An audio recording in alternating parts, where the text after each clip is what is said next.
चलिए, last class में हम लोगों ने देखा था कि भाई क्लोरीन का आइसोटोप जो है, क्लोरीन का जो एटॉमिक मास है वो 35.5 क्यों होता है? Because it has two different isotopes which are present in the atmosphere in 75 and 25%.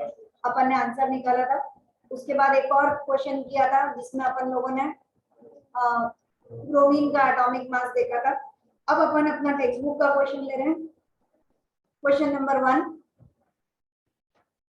two stable isotopes of lithium Li36 and Li37 are respective in abundance of 7.5 and 92.5%.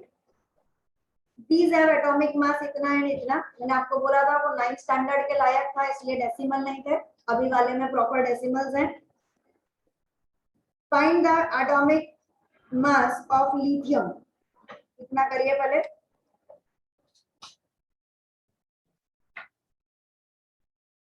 चलिए, जो भी एटॉमिक मास दे रखा है पहले वो एटॉमिक मास 6.01512 और इसका percentage दे रखा है 7.5% प्लस दूसरे वाला 7.01600 into 92.5%, answer 6.941 AMU atomic mass unit। इसने बोला है boron has two stable isotopes B510 and 511, their respective masses are इतना and इतना and the atomic weight of boron is इतना। find the abundance of ये and ये। क्या ढूंढना है? परसेंटेज ढूंढना है। तो पहले वाले का परसेंटेज हम लोग ले लेंगे x और दूसरे वाले का परसेंटेज ले लेंगे। बढ़िया, वेरी गुड। चालू करिए। इसके साथ x का मल्टीप्लिकेशन इस वाले के साथ 100 माइनस x का, क्योंकि परसेंटेज 100 में ही होगा। ये डिवाइड बाय 100 अलग, ये डिवाइड बाय 100 अलग। एलसीएम लिया, हमारे पास 100 आ गया। ये 100 का यहाँ क्रॉस मल्टीप्लिकेशन कर दीजिए। 100 मल्टीप्लाइड बाय 10.811। यहाँ ब्रैकेट ओपन करिए। 10.01294x प्लस इसका एक बार multiply 1100.931 minus 11.00931x is equal to 1081.1। इस पूरे को सॉल्व करिए।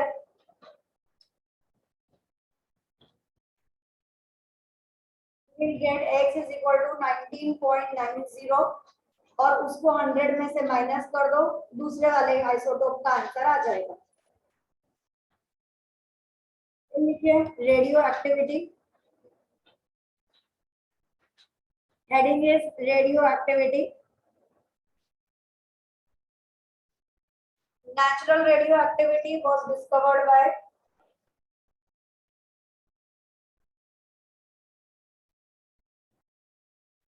Henry Becquerel, BECQUEREL,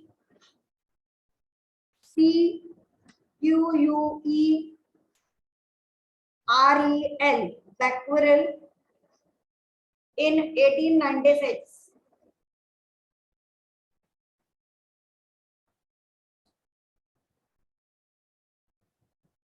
next line में it is the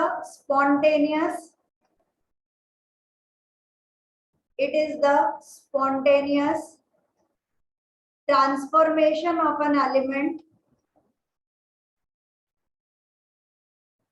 into another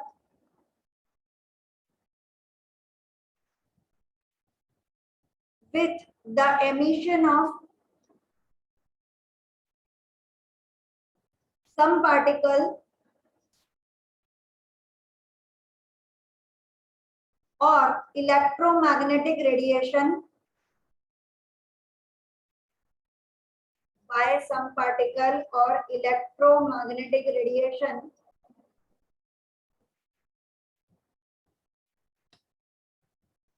full stop. अच्छा, मैंने इट से ही शुरू करा था इसलिए फुल स्टॉप। अपन ने यहाँ से शुरू करा है कि it is the spontaneous transformation. ठीक, the substance capable full stop करके the substance capable of emitting radiations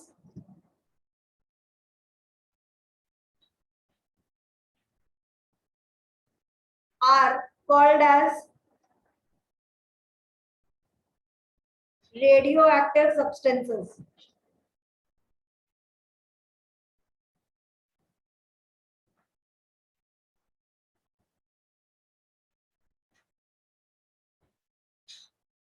चलिए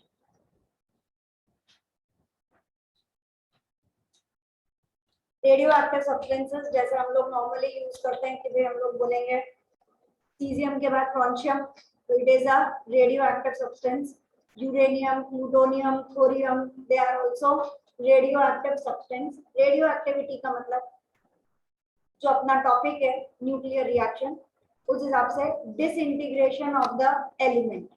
डिसइंटीग्रेशन का मतलब अपने आप स्पॉन्टेनियसली खुद ब खुद जो भी लैंग्वेज यूज करो उसका ब्रेक डाउन हो जाना और दूसरे नए एलिमेंट्स का फॉर्मेशन हो जाना, that is called as radioactivity. Normally अपन लोग मोस्ट कॉमन एग्जांपल जैसे अपन लेते हैं, ये टॉपिक अपन न्यूक्लियर रिएक्शन में भी पढ़ेंगे. सबसे कॉमन और सबसे बढ़िया यही है, इसलिए अपन ये वाला एग्जांपल ले रहे हैं. We have uranium, atomic number 92, आप लोग भी लर्न कर लेना. Atomic mass 235. इसके ऊपर एक न्यूट्रॉन ने आके बम्बार्ड किया. यूं अपने आप ये स्पॉन्टेनियसली भी करता है. जब हम इसे न्यूक्लियर रिएक्टर के अंदर प्रोसेस में डाल रहे हैं, न्यूक्लियर रिएक्टर टॉपिक पढ़ना बाकी है, ठीक, न्यूक्लियर रिएक्शंस टॉपिक पढ़ना बाकी है. अभी सिर्फ हम क्या वर्ड पढ़ने जा रहे हैं, रेडियो एक्टिविटी. आगे जाके वो टॉपिक चेंज होगा into nuclear reaction, into nuclear reactors, fusion reaction और फिजन रिएक्शन. क्या पढ़ रहे हैं हमारे पास में, ये एक रेडियो एक्टिव सब्सटेंस है यूरेनियम 92 235. न्यूक्लियर रिएक्टर के अंदर इसके ऊपर न्यूट्रॉन जो है वो आके बम्बार्डिंग करता है. बम्बार्डिंग करके ये दो पार्ट्स में ब्रेक डाउन होता है इनटू बेरियम एंड क्रिप्टॉन. पढ़ा है अपन ने. सेकेंड ग्रुप बेटा मांगे कार स्कूटर बाराजी बेरियम, ठीक है. और हीलियम नियॉन, हीलियम नियॉन, हाँ, तो क्रिप्टॉन, जेनॉन और रेडॉन. क्रिप्टॉन, तो बेरियम और क्रिप्टॉन में ये ब्रेक डाउन हुआ. यहाँ पर बेरियम का एटॉमिक नंबर कुछ याद नहीं रहेगा, क्रिप्टॉन का हीलियम नियॉन आर्गॉन क्रिप्टॉन चौथे नंबर पर आ रहा है. हीलियम नियॉन आर्गॉन क्रिप्टॉन, ऐसे लर्न करो ना, वही पता चलेगा. हीलियम नियॉन आर्गॉन क्रिप्टॉन, ये नंबर 2. 8 नहीं 20 एटॉमिक नंबर तक ये 8 रहता है. उसके बाद ये क्या हो जाता है 18 और ये वाला फिर क्या हो जाएगा 36.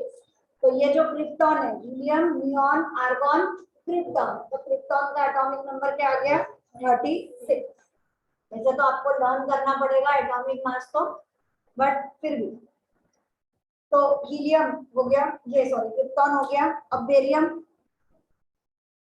बेरियम बोलो बेटा मांगे कार स्कूटर बार. यहां तक हमें पहुंचना है.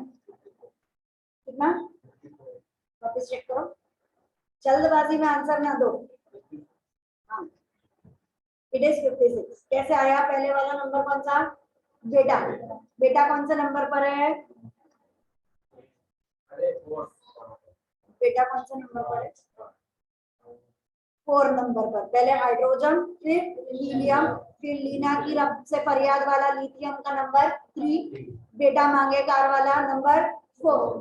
This is 4. इसके बाद वाला मैग्नीशियम इज 12, उसके बाद कैल्शियम इज 20. तो अप टू 20 इट इज 288 है ना.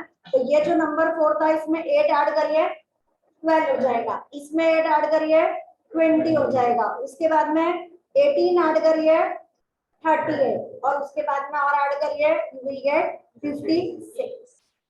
ठीक है, तो यहाँ पर आ गया हमारा 56। उसके साथ में यहाँ पर न्यूट्रॉन बाहर निकलता है। कितने न्यूट्रॉन बाहर निकलते हैं? 3 न्यूट्रॉन। तो 3 वन जा 3, तो 92 प्लस 3 इज, हमारे पास टोटल कितना है?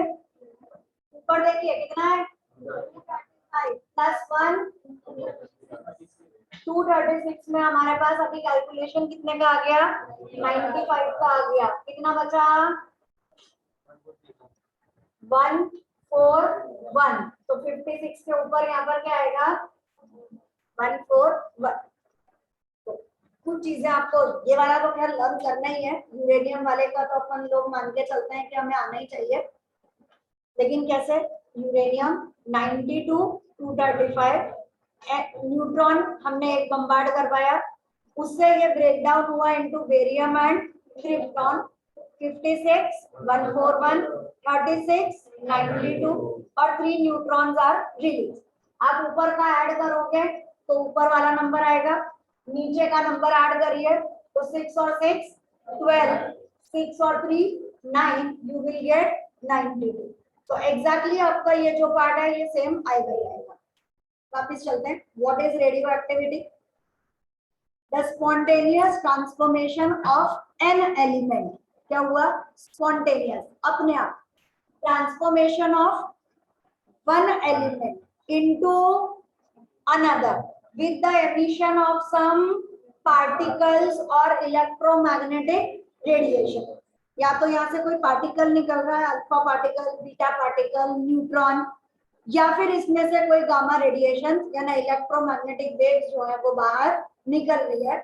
This process of transformation is called as radioactivity. पता चला, एक एलिमेंट से दूसरे नए एलिमेंट्स का बनना और साथ में कोई एक पार्टिकल या ईएम वेव का बाहर निकलना, इस रिएक्शन को हम लोग नाम देंगे, इस प्रोसेस को हम नाम देंगे रेडियो एक्टिविटी। ये जो सब्सटेंस है, these substances are called as radioactive substance। जैसे हमारे पास एक 1H2, क्या है ये? ड्यूटेरियम। ठीक, इसको न्यूट्रॉन ने बम्बार्ड किया। कितने न्यूट्रॉन ने बम्बार्ड किया? अच्छा चलो छोड़ो, अभी तो इसको गामा से करवाते हैं। गामा से करवाया, इलेक्ट्रोमैग्नेटिक रेडिएशन। यहाँ पर हमारे पास आया 1H1 और साथ में यहाँ पे रिलीज हो गया न्यूट्रॉन। ये गामा रे है, ये देखो, ये 2, यहाँ पे 1 प्लस 1, यहाँ पे नीचे 1, यहाँ पर भी नीचे 1। ठीक है, अब आप बोलोगे मैम यहाँ नया एलिमेंट तो नहीं बना, तो ये हाइड्रोजन है, इससे नया एलिमेंट ना बन के क्या बन रहा है? उसका आइसोटोप। ठीक, अगर अपन सन की बात करें, सन पता है हमें रोशनी दे रहा है, लाइट दे रहा है, सब कुछ दे रहा है, हीट दे रहा है, कौन सी रिएक्शन? हाँ, न्यूक्लियर रिएक्शन, क्योंकि आपको पढ़ा रहे हो है ना, वहां पर रिएक्शन अगर होती है फ्यूजन रिएक्शन, मतलब हाइड्रोजन जो है वो कंबाइन हो रहा है और दूसरे नए एलिमेंट हीलियम का फॉर्मेशन करता जा रहा है। तो हम वहां पर कभी भी ये नहीं बोलते कि केमिकल रिएक्शन ना करो। क्या कौन सी रिएक्शन होती है? Nuclear reaction. और न्यूक्लियर में भी केमिकल और न्यूक्लियर में अंतर, केमिकल में जो एलिमेंट आपके पास यहाँ पर है वही एलिमेंट आपको यहाँ पर प्रोडक्ट में मिलेगा। ऐसा नहीं है कि calcium becomes magnesium and oxygen becomes nitrogen. This is chemical reaction. और जब आपके पास एक नया सब्सटेंस, एक नया एलिमेंट ही बन जाए कि बोले था तो हमारे पास हाइड्रोजन लेकिन अब क्या बन गया? हीलियम, तब हम उसे क्या बोलेंगे? Nuclear reaction. फ्यूजन का मतलब छोटे से बड़ा बन रहा है, फ्यूज हो रहा है, और फिशन का मतलब बड़ा जो है वो ब्रेक डाउन हो रहा है, बड़ा वाला छोटे छोटे पार्ट्स में ब्रेक डाउन हुआ, क्या बोलेंगे? फिशन। और छोटा जब कंबाइन होके एक बड़े वाला बनाए, बड़ा मतलब जिसका एटॉमिक नंबर इससे ज्यादा, तब वो क्या कहलाएगा? फ्यूजन। कितना समझ में आता है? तो केमिकल रिएक्शन अलग वर्ड है, न्यूक्लियर रिएक्शन अलग वर्ड है, इसको बोलेंगे फिजन, टूटना। और जो मैंने हीलियम वाला बताया कि हाइड्रोजन से हमने हीलियम बनाया, that is called as fusion. अंदाजा लगा सकते हो कि पर सेकेंड कितना हाइड्रोजन सन में यूटिलाइज होता है। 500 मिलियन टन। कितना? 500 million ton of hydrogen fuses each second. कितना फ्यूजन वहां पर हो रहा है, तभी जाके इतनी हीट और लाइट हमें यहाँ तक मिलती है। ठीक, तो थोड़ा बहुत तो समझ में आया। अब ये जो पार्टिकल्स बाहर निकल रहे हैं, ये पार्टिकल्स कौन कौन से हो सकते हैं? कॉमनली मैंने अभी आपको कौन सा बोला? अल्फा। कॉमनली कौन से निकलेंगे? अल्फा पार्टिकल, गामा, और अपन ने यहाँ पे अभी लिया न्यूट्रॉन। अल्फा की स्पेशलिटी क्या होती है? नीचे क्या लिखते हैं? 2। ऊपर क्या लिखते हो? ये नहीं समझोगे तो मेरा आगे का पढ़ाना ही यूजलेस है। ये वाला टॉपिक, ये जो अभी लिखवा रही हूँ, ये नहीं पता चला तो आगे का एक भी न्यूमेरिकल कंप्लीट नहीं होगा। ठीक, और न्यूमेरिकल चलो, बीटा पार्टिकल्स इलेक्ट्रॉन को रिसेंबल करता है।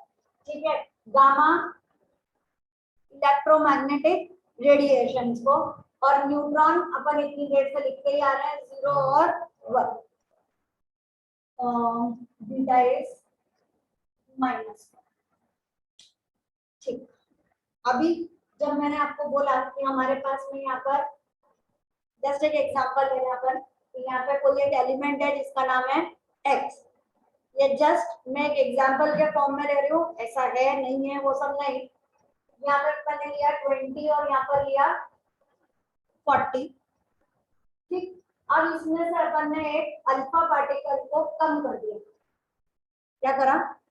अल्फा पार्टिकल, या यहाँ पर ले लो अपन ने कि इसमें इधर लिख लो, वहां जगह लिख लो, x20 40 gives an element y and release out one alpha particle।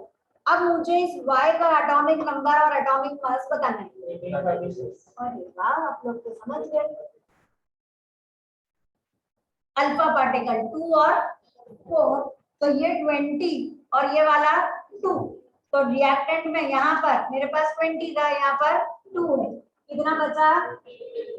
यहाँ 40 है, यहाँ पे 4 है, ऊपर कितना बचा? समझ गया? Very smart. चलिए 20 40, चलिए वाला पहले इसका लिखो, बीटा वाला बाद में समझा।